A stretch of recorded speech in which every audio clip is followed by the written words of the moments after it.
Live Tamil செய்திகள். சரிகமபா நிகழ்ச்சியில் அதிசயமான ஒரு நடுவர் பங்கு பெற்றிருந்தார். அவர்தான் நடிகர் சரத்குமார்.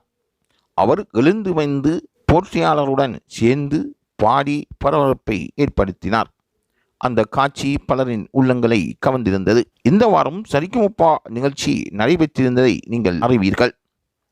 மெகா சங்கமத்தில் நடிகர் சரத்குமார் போட்டியாளர்களுடன் பாடிய பாடல் அனைவரின் மனங்களையும் உள்நுழைத்து கவர்ந்திருந்ததை நாங்கள் அறிந்திருப்போம். பிரபல டிவி நிகழ்ச்சியில் தற்பொழுது மக்கள் மனம் கவர்ந்த நிகழ்ச்சியாக உலாவரும் நிகழ்ச்சிகளில் ஒன்றாக சரிகமபா நிகழ்ச்சி மாறியிருக்கின்றது.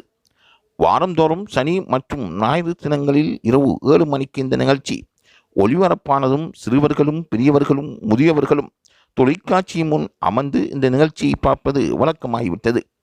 இந்த வாரம் ஷோக்களில் சரிகமபா லிட்டில் சாம்ஸ் சீசன் 4 மற்றும் டான்ஸ் ஜோடி டான்ஸ் சீசன் 4 என இரண்டும் இணைந்து மெகா சங்கமமாக மாறியிருந்தது. இதில் சரத்குமார் தனது குடும்பத்துடன் கலந்து கொண்டமை பலரையும் ஆச்சரியப்பட வைத்தது. இந்நிலையில் போட்டியாளர்கள் திவினேஷ் பாடிய பாடலை சரத்குமார் சேர்ந்து பாடி அசத்த வேண்டும் என்று வேண்டியிருந்தார்கள். அதற்கேற்ப சரத்குமாரும் சேர்ந்து பாடி அந்த சிறுவர்களை உற்சாகப்படுத்தியிருந்தார். தனது முதுமையான குரலில் பாடினாலும் அவரும் சிறப்பாக பாடியிருந்தார். சரத்குமாரை தூக்கி முத்தமிட்டு ஆசீர்வதித்திருந்தார். அந்த அளவுக்கு அந்த சிறுவன் பாடியிருந்தான். ஆகவே நிகழ்ச்சி என்று வரும்பொழுது அதில் சுவாரஸ்யமும் மனங்களை கவரும் விடயங்களும் பாடல்களின் உத்வேகமும் அதில் காணப்படும். ஆகவே இப்படியான நிகழ்ச்சியை கொடுக்கின்ற அந்த தொலைக்காட்சிக்கு லைவ் தமிழ் செய்திகள் வாழ்த்துக்களை தெரிவிக்கின்றன. சரத்குமார் போன்ற நடிகர்கள் பெரும் செல்வாக்கை பெற்றவர்கள்.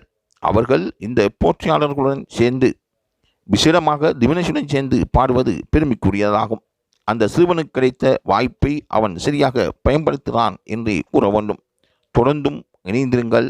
இந்த சரிகமபா நிகழ்ச்சி தொடர்பாக லைவ் தமிழ் செய்திகள் உடனுக்குடன் தகவல்களை தந்து கொண்டே இருக்கும்.